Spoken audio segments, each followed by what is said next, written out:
मैं मर जाऊं? पानी पी। मेरी कोई फीलिंग नहीं है। हाँ ठीक है, पानी पी। तुम्हारी फीलिंग तुम्हारी, तो ਤੁਹਾਡਾ ਕੁੱਤਾ ਟੋਮੀ, ਸਾਡਾ ਕੁੱਤਾ ਕੁੱਤਾ।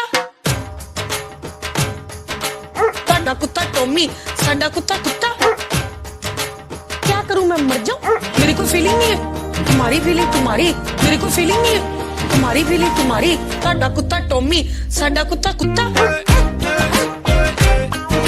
ਤੁਹਾਡਾ ਕੁੱਤਾ ਟੋਮੀ, ਸਾਡਾ ਕੁੱਤਾ ਕੁੱਤਾ।